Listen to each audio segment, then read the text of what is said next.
What's up, you guys? All right, so I got a question from one of my students, and he's wondering, Lloyd, a lot of guys keep coming into my conversations. How do I prevent guys from coming into my conversations? And when they do come in, how do I handle this guy coming in? How do I disarm him and making sure that I still go home with the girl that I'm talking to? Okay, so there's a lot of things about the way this guy asked this question that are pretty telling, but the first thing that I'm going to say is that if guys are continually coming into your conversations or your sets with women, then it means that they think they have a shot of taking your girl. If they think they have a shot of taking your girl, it means you're not man to woman enough. And what that means is, like, you need to show that you're flirting. You need to show that you guys are, like, actually having a connection, or you're talking to each other. Guys are usually really scared. They're not going to come into a set of girls, to a set where a guy and a girl are talking, and it looks like they're obviously really into each other. Why? Because it's a stupid move. He's just going to look like an idiot. If you're actually being man to woman and you're flirting, you shouldn't have this problem. So my recommendation to you, man, first of all, is to step it up. Like, actually start flirting, teasing, getting closer, maybe trying to get physical a little bit if she's comfortable with that.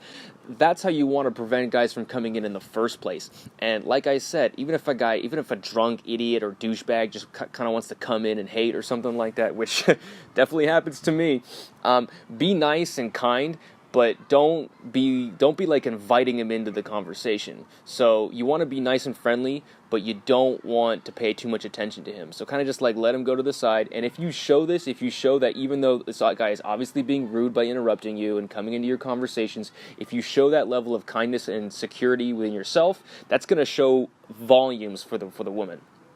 She's going to really like that you do that. Women pay attention a lot to the way the guy that she's with treats strangers, treats the waitress, treats the bartender. That tells a lot about your character. So if you handle that in a very secure and confident fashion, you're definitely going to, like, that chick's definitely going to come home with you. Or if she doesn't come home with you that night, she will at some other point.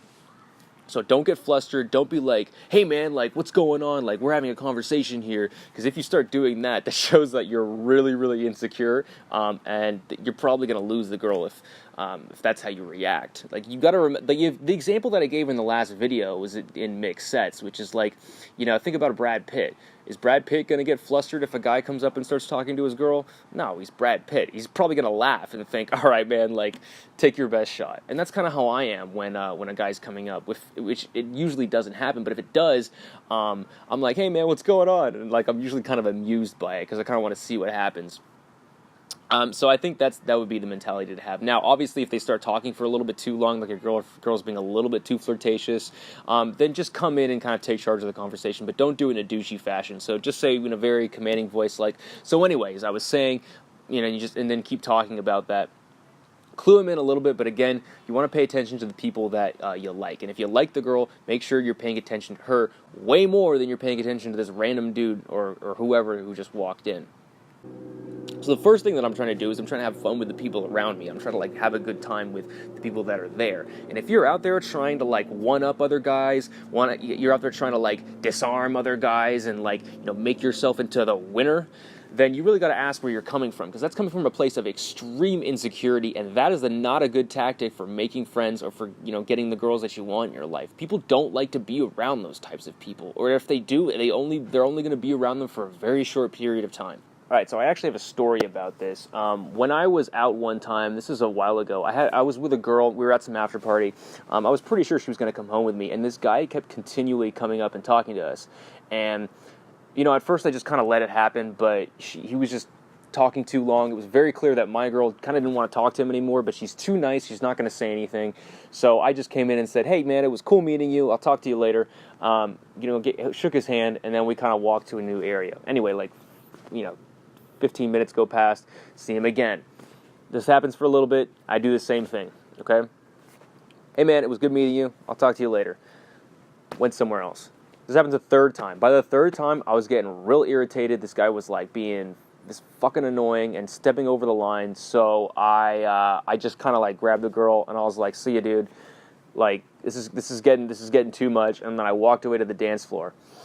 Anyway, what happened during that point after that was I'm not even exaggerating, I couldn't even believe this was happening while it was happening, but I felt, while I was dancing with the girl, I felt like a little bit of warm liquid falling down my head, and I look up and I look around, and the dude's pouring a beer, like, on my head, and, like, I hit the thing out of his hand, and I push him, Anyway, I'm right about to hit the guy, and then my girl's like, no, don't hit him. I think about it for a second, and then I'm like, I was so mad that I was like, I'm just going to hit him anyway, I don't care. So I go to swing to hit him, and he's already run off into another part of the club. And I was like trying to find him so I could whip his ass. But luckily for me, I ended up not finding him. I actually saw him getting kicked out, because I think my girl would talk to one of the bouncers, explain what happened. He ended up getting kicked out. But that's an example of what not to do, okay? Sure, the first stuff that I did was like, okay, but I was a little bit rude to him at times and at first, and then in the end, like, it's a good thing that I didn't swing and hit him, because me getting into a fight would have gotten me kicked out of the club. I might have still been able to have sex with the girl that I was with, but, you know, there's a good chance that she could have been really upset that we got kicked out, or like maybe I just got thrown out and she was still in there, and if she still wanted to keep partying, that's going to be a problem too. So, like, just don't get in fights. You don't have to act with aggression. Make sure you act with, like, calm, kindness, and then make sure that you're not trying to put anybody down to raise yourself up, because if you're doing that, that's going to really affect you. And the girl actually told me, she's like, it's a good thing you didn't fight him, because, I really don't like getting into that sort of stuff. And usually, I'm not going to say usually, almost all the time, taking from experience, getting into fights does not help you get laid, okay? Trust me, I've been in them. It doesn't help. The only thing that gets hurt is you. Or if you win the fight, maybe you'll hurt the guy a little bit more than you, but even hitting somebody in the face hurts a lot. That's all I have to say about this issue, guys. Thanks a lot for watching, you guys. If you made it to the end, consider subscribing. If you have a question of your own, feel free to email me at TheSingleGuy2017@gmail.com. Be happy to answer it. And if you're interested in my one-on-one online coaching program, if you're trying to take your results and you're kind of hitting some plateaus and you want to know how to get better, email me. The email is TheSingleGuy2017@gmail.com. Again, thanks a lot, and good luck.